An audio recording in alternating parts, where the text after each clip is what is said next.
Good evening. With a look at Radio Cayman's local sports, I'm Dionne Anglin. The Minister for Youth and Sports salutes Cayman Islands Olympic delegation. The Honorable Bernie Bush thanked the Cayman Islands Olympic delegation before the close of the Tokyo Games. Radio Cayman's Paula Cal has the details. This Cayman Islands 11-person team included 5 athletes, the Cayman Islands Olympic Committee, CIOC, Chef de Mission Janet Searsing, managers and coaches. Minister Bush said, like many Caymanians, he was so incredibly proud of how Gillian Crooks, Brett Fraser, Kemar Hyman, Regan Rutty and Shalisa Ray represented the Cayman Islands during Tokyo 2020.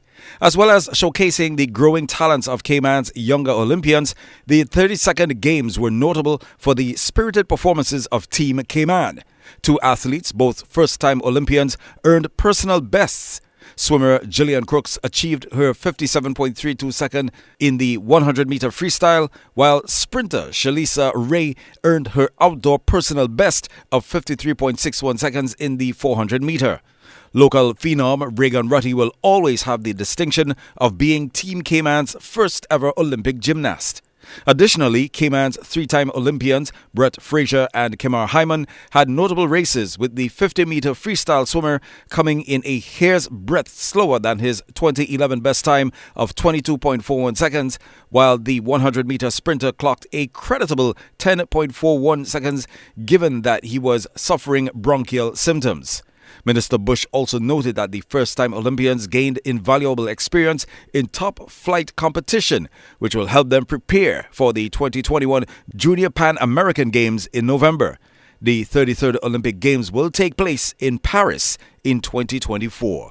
For Radio Cayman News, I am Paula Cal. Apart from being the 3 universality qualifiers for Tokyo 2020, the first-time Olympians, Rutty, Crooks and Ray, both had one thing in common. They're all hoping to represent Cayman again at the Olympics, Paris 2024. At the end of the day, nothing can really take away from the fact that I just competed at the Olympics, so it was completely unreal. When I finished my last routine, Eddie and I were just crying because I've competed at the Olympic Games. That was everything I've ever wanted in life, really. It's my dream. So to finally have a dream come true, it's just unreal. This is an amazing experience. I do not want this feeling to end. I hope to aim for Paris so I can feel that same experience again, walking out and representing my country. I mean, there's no words I can really use to explain because, I mean, it is the Olympics and a lot of people dream just to come here, and I actually got the opportunity to come here, and it was just a really great experience, and I can't wait for the next one. Rutty was the first Cayman Islands Olympic athlete to compete, and she made history being the first Cayman Islands athlete to represent at the Olympics in gymnastics. She made her debut with scores in vault of 12.133, which was a national record.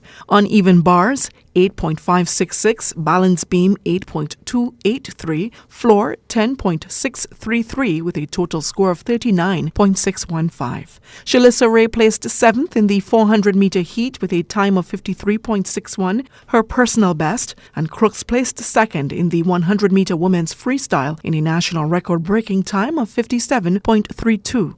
Laurie Powell, Cayman Islands Olympic Committee president, was quite pleased with the athletes' performances. On behalf of the Cayman Islands Olympic Committee, I could not be prouder of this Olympic team. Our 3 first-time Olympians set personal bests, and we celebrated our 2 Olympic veterans. Athletes, team members, and the chef de mission were positive ambassadors for the Cayman Islands and showed Caymankind on the world stage, proving the power of sports has to positively bring the island and the world together in these uncertain times. The Tokyo 2020 Olympic Games ended on Sunday. And the Department of Sports camps will continue this week. As Radio Cayman's Carsley Fuller reports, netball and track and field are on, with basketball and more football still to come. This week through Friday, August 13th, campers can enjoy netball and track and field. The Department of Sports netball camp with Coach Laverne Ebanks is at John Gray Gym from 8:30 to noon for kids between the ages of 6 and 16. The DOS track and field camp with Coach Tyrone Yen is also this week through Friday. Athletics will be at the Truman Bond Sports Complex from 8 until noon for kids between the ages of 10 and 17. In the following and final week, there's one more DOS football camp to be held at Northside from August 16th through the 20th with Coach Dionne Brandon.